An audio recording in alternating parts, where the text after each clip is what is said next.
그럼 제가 문 후보께 묻겠습니다.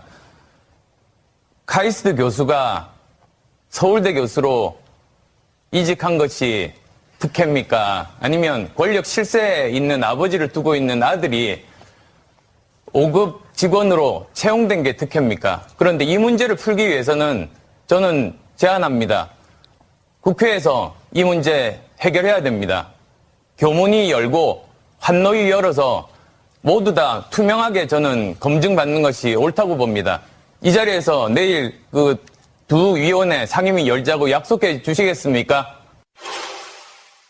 그리고 제가 발견한 것 중에 하나가 있는데 대선 토론 때 안철수 씨가 처음에 김미경 교수 자기 이야기하면서 카이스트에서 서울대로 옮기고 이런 것들이 특혜입니까 하다가 갑자기 말이 바뀌면서 네. 그것이 특혜입니까 아니면 정권 실세의 아들이 5급 상당의 직장에 들어가는 게 특혜입니까 라고 이야기를 해요.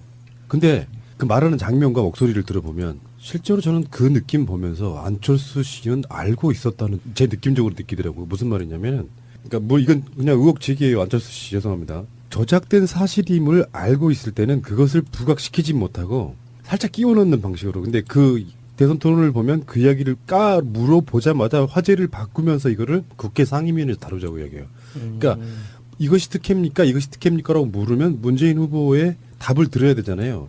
그 답이 들어올 틈도 없이 이걸 상임위에서 다루자는 식으로 이야기를 바꿔가는데 거짓말하는 게 눈에 보이더라고요. 그럼 제가 문 후보께 묻겠습니다. 카이스트 교수가 서울대 교수로 이직한 것이 특혜입니까? 아니면 권력 실세에 있는 아버지를 두고 있는 아들이 5급 직원으로 채용된 게 특혜입니까? 그런데 이 문제를 풀기 위해서는 저는 제안합니다. 국회에서 이 문제 해결해야 됩니다. 교문이 열고 환노위 열어서 모두 다 투명하게 저는 검증받는 것이 옳다고 봅니다. 이 자리에서 내일 그 두 위원회 상임위 열자고 약속해 주시겠습니까? 저는 그래서 지금도 강력하게 안철수 후보가 알았을 가능성에 대한 의혹을 제기를 해보는 거예요. 네, 저도 안철수가 모를 수가 없다고 생각하는 게요. 이게 그 녹취록 파일에서 이야기됐던 여러 가지 팩트들이 있는데 그런 거를 하나하나씩 이렇게 짚어보면 굉장히 광범위한 조사, 그러니까 한 개인이 이유미 씨라는 사람이나 아까 이준서 최고위원이라는 분이 그냥 단순히 그 개인적으로 이렇게 조사해가지고 정보를 취합한 다음에 시나리오를 쓰고 대본으로 정리한 다음에 그거를 뭐 이렇게 서로 그 연기하듯이 할 수 있는 수준이 아니에요. 그러니까 훨씬 더 광범위하고 조직적으로 그 문준용 씨 주변을 조사하고 파헤친 다음에 그 팩트들을 정리해가지고 굉장히 자연스러운 시나리오를 썼다고 보이거든요. 그러니까 이번 그 사건에 공통적으로 등장하는 이용주 의원이나 좀 전에 들려드린 그 음성 파일을 들어보면 한 건의 사건 갖고 우리가 그러는 거 아니다. 여러 건이 있다고 얘기했잖아요. 그럼 그 여러 건을 본인들이 확인했다면 그 증거를 내놓으면 되고요. 확인 안 했다면 그 자체로 자기들이 거짓말했다는 게 일단 기본적으로 확정이 되는 거죠.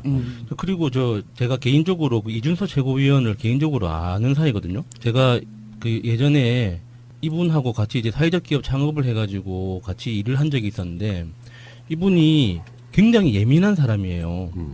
그래가지고 책임 소재에 대한 어떤 두려움 같은 것도 굉장히 많으신 분이고 꼼꼼한 정도가 그러니까 거의 뭐 이상주의자 같은 수준이기 때문에 이런 범죄에 대해서 스스로 구상하고 기획하고 가담하고 이렇게 할 사람이 못 돼요. 혼자 단독. 그렇게 할 수가 없는 성격이에요. 그 사람 성격 자체가. 그래서 이게 처음 이준서라는 이름이 나왔을 때 저는 깜짝 놀랐거든요. 아니겠지, 동명이인이겠지라고 생각했어요. 그럴 리가 없다고. 그런데 이거를 이유미 씨랑 이준서 씨 두 사람한테 그냥 다 덮어 씌우고 있잖아요. 그래서 이유미 씨는 당에서 케어해주지 않는다고 막 울고 있는데 원래 당은 케어해주지 않습니다. 근데 그 국민의당 카페 같은 데 들어가서 보면요. 이준서 이유미가 누구냐 득보다 민주당 프락치 아니냐 막 이러고 있던데요. 좀 심하네 이 양반들. 나는 그런 의혹도 좀 제기를 해봐요. 이준서 씨가 전공이 디자인 쪽이더만요. 그러면 그분 입장에서 문준용 씨가 공모전에서 뭐 여러 가지 입상을 했다거나 이런 것들에 대해서 자기들 레벨에서 그러니까 이준서도 나름대로 성공한 벤처 사업가라고 하니까 같은 디자인 쪽이면은 분명히 문준용 씨가 어느 정도의 레벨이 있는지는 알았을 거란 말이에요. 네. 그렇죠. 이분이 디자인 대학원 그린 디자인 전공까지 하고 그 친환경과 공존의 가치로 세계가 먼저 주목한다는 그 타이틀을 두고 디자인 자체를 굉장히 그 에코 프렌들리 친환경적으로 좀 알려져 있게 지금 포장이 돼 있거든요. 그러고 난 다음에 야수님도 말씀하셨듯이 이쪽 분야에서는 그렇게 안 알려져 있는 사람도 아니고 꼼꼼도 하다고도 좀 알려져 있고 그런데 이런 것을 꼼꼼하고 이렇게 대범한 거하고는 좀 다르잖아요. 성공한 사업가, 디자인 전공, 꼼꼼함 뭐 이런 것들이 다 있다고는 하지만 태생적인 한계가 있죠. 국민의당으로 들어갔다는 거. 그건 태생적인 한계예요. 그러니까 야수님은 그분을 잘 아니까 인간적으로. 네. 그러니까 이제 그 깊은 부분을 알지만 우리 같은 사람들은 국민의당을 안철수한테 갔네? 아이 그러면 뭐 안 봐도 뻔해. 이렇게 나오거든요, 답이. 저 사람은 무엇을 지향하고 사는가는 그러니까 답이 나와요. 하긴 저도 그 국민의당 입당했다는 소식을 들은 이후로는 연락을 안 했습니다. 잘하셨어요. 잘못하면 엮일 뻔했어. 근데 지금 오늘 벌어진 일들은 방송하는 이 시간까지 이유미 씨, 이준서 씨 집을 압수수색했고요. 이준서는 검찰에 지금 가서 조사를 받고 있는 상황이고 이용주 의원은 그 기자회견 통해 가지고 나는 조작을 지시 안 했다라고 이야기했는데 자기 입으로 한 말 있어요. 내가 한 사람한테만 제보를 받은 것도 아니고 여러 사람들로부터 복수의 제보를 받았다. 그럼 그걸 까야 된다니까요. 이용주는 내가 지시를 안 했다라고만 발뺌을 할 것은 아니라고 보고. 네. 이용주 의원이 그런 얘기도 했죠. 국민의당에서 개입된 것이 밝혀지면 의원직 사퇴하겠다. 화이팅! 이게 단순히 그 사퇴해가지고 끝날 게 아니고 이건 정말 범죄 자체가 저는 처음 들었을 때 정말 너무나도 섬찟하더라고요. 정봉주 의원을 한번 생각해 봅시다. 너무나도 섬찟해가지고 이게 실형을 살았잖아요. 네. 그러니까 정말 기승전 문준영이었었잖아요. 대선 내내 정말 털어도 나올 게 없으니까 이걸 그냥 슬쩍 흘리는 듯 하면서 먹혀 들어가지 않으니까 5월 5일 그러고 난 다음에 이걸 너무나도 크게 그 전에도 계속 밑밥을 깔고 뭐 이걸 다 했는데도 불구하고 그때쯤 되면은 이 여론조사라든지 뭐 그런 거 공표하는 것도 굉장히 애매한 시점이잖아요. 그러니까는 자기네들이 이걸 알고 한 거지 모르고 했다가라는 거는 네. 볼 수가 없는 거잖아요. 발표 시점이 깜깜이 선거 들어갈 때였어요. 그 직전. 그러니까, 예. 깜깜이 선거 들어가기 직전이었고 사전 투표하기 직전이었어요. 그러니까 이거는 어느 날 갑자기 이렇게 그냥 제보가 들어와서 우리가 팩트 체크 못하고 흘렸다. 잘못했어. 이게 아니에요. 이거는 얘네들이 안철수를 비롯해서 박지원을 비롯해서 이 수뇌부들이 오랜 시간 동안 A, B, C 플랜들을 쭉 짜고 있다가 마지막에 던질 수 있는 플랜을 던진 거예요. 자기들이 이기기 위해서 최종 무기를 던진 거거든요. 그것도 조작된 거. 예. 그럼 제가 문 후보께 묻겠습니다. 카이스트 교수가 서울대 교수로 이직한 것이 특혜입니까? 아니면 권력 실세에 있는 아버지를 두고 있는 아들이 5급 직원으로 채용된 게 특혜입니까? 그런데 이 문제를 풀기 위해서는 저는 제안합니다. 국회에서 이 문제 해결해야 됩니다. 교문이 열고 환노위 열어서 모두 다 투명하게 저는 검증받는 것이 옳다고 봅니다. 이 자리에서 내일 그 두 위원회 상임위 열자고 약속해 주시겠습니까? 그리고 그 제가 발견한 것 중에 하나가 있는데 대선 토론 때 안철수 씨가 처음에 김미경 교수 자기 이야기하면서 카이스트에서 서울대로 옮기고 이런 것들이 특혜입니까 하다가 갑자기 말이 바뀌면서 네. 그것이 특혜입니까 아니면 정권 실세의 아들이 5급 상당의 직장에 들어가는 게 특혜입니까라고 이야기를 해요. 근데 그 말하는 장면과 목소리를 들어보면 실제로 저는 그 느낌 보면서 안철수 씨는 알고 있었다는 제 느낌적으로 느끼더라고요. 무슨 말이냐면 그러니까 뭐 이건 그냥 의혹제기예요. 안철수 씨 죄송합니다. 저작된 사실임을 알고 있을 때는 그것을 부각시키지 못하고 살짝 끼워 넣는 방식으로. 근데 그 대선 토론을 보면 그 이야기를 물어보자마자 화제를 바꾸면서 이거를 국회 상임위원회에서 다루자고 이야기해요. 그러니까 이것이 특혜입니까? 이것이 특혜입니까?라고 물으면 문재인 후보의 답을 들어야 되잖아요. 그 답이 들어올 틈도 없이 이걸 상임위에서 다루자는 식으로 이야기를 바꿔가는데 거짓말하는 게 눈에 보이더라고요. 그럼 제가 문 후보께 묻겠습니다. 카이스트 교수가 서울대 교수로 이직한 것이 특혜입니까? 아니면 권력 실세에 있는 아버지를 두고 있는. 그럼 제가 문 후보께 묻겠습니다. 카이스트 교수가 서울대 교수로 이직한 것이 특혜입니까? 아니면 권력 실세에 있는 아버지를 두고 있는 아들이 5급 직원으로 채용된 게 특혜입니까? 그런데 이 문제를 풀기 위해서는 저는 제안합니다. 국회에서 이 문제 해결해야 됩니다. 교문이 열고 환노위 열어서 모두 다 투명하게 저는 검증받는 것이 옳다고 봅니다. 이 자리에서 내일 그 두 위원회 상임위 열자고 약속해 주시겠습니까? 그리고 그 제가 발견한 것 중에 하나가 있는데 대선 토론 때 안철수 씨가 처음에 김미경 교수 자기 이야기하면서 카이스트에서 서울대로 옮기고 이런 것들이 특혜입니까 하다가 갑자기 말이 바뀌면서 네. 그것이 특혜입니까 아니면 정권 실세의 아들이 5급 상당의 직장에 들어가는 게 특혜입니까라고 이야기를 해요. 근데 그 말하는 장면과 목소리를 들어보면 실제로 저는 그 느낌 보면서 안철수 씨는 알고 있었다는 제 느낌적으로 느끼더라고요. 무슨 말이냐면 그러니까 뭐 이건 그냥 의혹 제기예요. 안철수 씨 죄송합니다. 저작된 사실임을 알고 있을 때는 그것을 부각시키지 못하고 살짝 끼워 넣는 방식으로. 근데 그 대선 토론을 보면 그 이야기를 물어보자마자 화제를 바꾸면서 이거를 국회 상임위원회에서 다루자고 이야기해요. 그러니까 이것이 특혜입니까? 이것이 특혜입니까?라고 물으면 문재인 후보의 답을 들어야 되잖아요. 그 답이 들어올 틈도 없이 이걸 상임위에서 다루자는 식으로 이야기를 막 들어보면 한 건의 사건 갖고 우리가 그러는 거 아니다. 여러 건이 있다고 얘기했잖아요. 그럼 그 여러 건을 본인들이 확인했다면 그 증거를 내놓으면 되고요. 확인 안 했다면 그 자체로 자기들이 거짓말했다는 게 일단 기본적으로 확정이 되는 거죠. 그리고 제가 개인적으로 그 이준서 최고위원을 개인적으로 아는 사이거든요. 제가 그 예전에 이분하고 같이 이제 사회적 기업 창업을 해가지고 같이 일을 한 적이 있었는데 이분이 굉장히 예민한 사람이에요. 그래가지고 책임 소재에 대한 어떤 두려움 같은 것도 굉장히 많으신 분이고 꼼꼼한 정도가 그러니까 거의 뭐 이상주의자 같은 수준이기 때문에 이런 범죄에 대해서 스스로 구상하고 기획하고 가담하고 이렇게 할 사람이 못 돼요.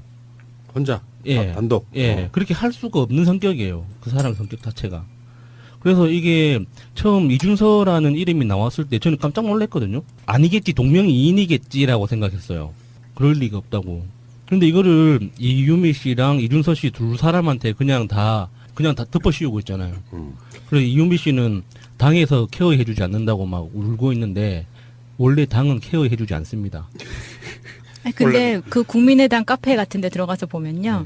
이준서 이유미가 누구냐, 득보다 민주당 프락치 아니냐, 막 이러고 있던데요. 아, 조심하네, 이 양반들. 나는 그런 의혹도 좀 제기를 해봐요. 이준서 씨가 전공이 디자인 쪽이더만요. 예. 그러면 그분 입장에서 문준용 씨가 공모전에서 뭐 여러 가지 입상을 했다거나 이런 것들에 대해서 보가는데 거짓말하는 게 눈에 보이더라고요. 그럼 제가 문 후보께 묻겠습니다. 카이스트 교수가 서울대 교수로 이직한 것이 특혜입니까? 아니면 권력 실세에 있는 아버지를 두고 있는 아들이 5급 직원으로 채용된 게 특혜입니까? 그런데 이 문제를 풀기 위해서는 저는 제안합니다. 국회에서 이 문제 해결해야 됩니다. 교문이 열고 환노위 열어서 모두 다 투명하게 저는 검증받는 것이 옳다고 봅니다. 이 자리에서 내일 그 두 위원회 상임위 열자고 약속해 주시겠습니까? 저는 그래서 지금도 강력하게 안철수 후보가 알았을 가능성에 대한 의혹을 제기를 해보는 거예요. 네, 저도 안철수가 모를 수가 없다고 생각하는 게요. 이게 그 녹취록 파일에서 이야기됐던 여러 가지 팩트들이 있는데 그런 거를 하나하나씩 이렇게 짚어보면 굉장히 광범위한 조사, 그러니까 한 개인이 이유미 씨라는 사람이나 아까 이준서 최고위원이라는 분이 그냥 단순히 그 개인적으로 이렇게 조사해가지고 정보를 취합한 다음에 시나리오를 쓰고 대본으로 정리한 다음에 그거를 뭐 이렇게 서로 그 연기하듯이 할 수 있는 수준이 아니에요. 그러니까 훨씬 더 광범위하고 조직적으로 그 문준용 씨 주변을 조사하고 파헤친 다음에 그 팩트들을 정리해가지고 굉장히 자연스러운 시나리오를 없다고 보이거든요. 그러니까 이번 그 사건에 공통적으로 등장하는 이용주 의원이나 좀 전에 들려드린 그 음성 파일을 자기들 레벨에서, 그러니까 이준서도 나름대로 성공한 벤처 사업가라고 하니까 같은 디자인 쪽이면은 분명히 문준용 씨가 어느 정도의 레벨이 있는지는 알았을 거란 말이에요. 네. 그렇죠. 이분이 디자인 대학원 그린 디자인 전공까지 하고 그 친환경과 공존의 가치로 세계가 먼저 주목한다는 그 타이틀을 두고 디자인 자체를 굉장히 그 에코 프렌들리 친환경적으로 좀 알려져 있게 지금 포장이 돼 있거든요. 그러고 난 다음에 야수님도 말씀하셨듯이 이쪽 분야에서는 그렇게 안 알려져 있는 사람도 아니고 꼼꼼도 하다고도 좀 알려져 있고, 그런데 이런 것을 꼼꼼하고 이렇게 대범한 거하고는 좀 다르잖아요. 성공한 사업가, 디자인 전공, 꼼꼼함 뭐 이런 것들이 다 있다고는 하지만 태생적인 한계가 있죠. 국민의당으로 들어갔다는 거. 그건 태생적인 한계예요. 그러니까 야수님은 그분을 잘 아니까 인간적으로. 네. 그러니까 이제 그 깊은 부분을 알지만 우리 같은 사람들은 국민의당은 안철수한테 갔네? 아이 그러면 뭐 안 봐도 뻔해. 이렇게 나오거든요, 답이. 저 사람은 무엇을 지향하고 사는가는 그러니까 답이 나와요. 하긴 저도 그 국민의당 입당했다는 소식을 들은 이후로는 연락을 안 했습니다. 잘하셨어요. 잘못하면 엮일 뻔했어. 근데 지금 오늘 벌어진 일들은 방송하는 이 시간까지 이유미 씨, 이준서 씨 집을 압수수색했고요. 이준서는 검찰에 지금 가서 조사를 받고 있는 상황이고, 이용주 의원은 그 기자회견 통해 가지고 나는 조작을 지시 안 했다라고 이야기했는데 자기 입으로 한 말 있어요. 내가 한 사람한테만 제보를 받은 것도 아니고 여러 사람들로부터 복수의 제보를 받았다. 그럼 그걸 까야 된다니까요. 이용주는 내가 지시를 안 했다라고만 발뺌을 할 것은 아니라고 보고. 네. 이용주 의원이 그런 얘기도 했죠. 국민의당에서 개입된 것이 밝혀지면 의원직 사퇴하겠다. 화이팅! 이게 단순히 그 사퇴해가지고 끝날 게 아니고 이건 정말 범죄 자체가 저는 처음 들었을 때 정말 너무나도 섬찟하더라고요. 정봉주 의원을 한번 생각해 봅시다. 너무나도 섬찟해가지고 이게 실형을 살았잖아요. 예. 그러니까 정말 기승전 문준영이었었잖아요. 대선 내내 정말 털어도 나올 게 없으니까 이걸 그냥 슬쩍 흘리는 듯 하면서 먹혀 들어가지 않으니까 5월 5일 그러고 난 다음에 이걸 너무나도 크게 그 전에도 계속 밑밥을 깔고 뭐 이걸 다 했는데도 불구하고 그때쯤 되면은 이 여론조사라든지 뭐 그런 거 공표하는 것도 굉장히 애매한 시점이잖아요. 그러니까는 자기네들이 이걸 알고 한 거지 모르고 했다가라는 거는 네. 볼 수가 없는 거잖아요. 발표 시점이 깜깜이 선거 들어갈 때였어요. 직전. 네. 그러니까 예. 예. 깜깜이 선거 들어가기 직전이었고 사전 투표하기 직전이었어요.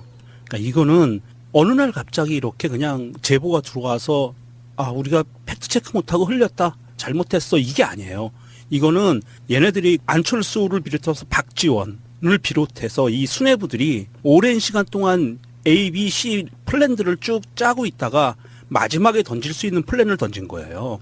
자기들이 이기기 위해서 최종 무기를 던진 거거든요. 그것도 조작된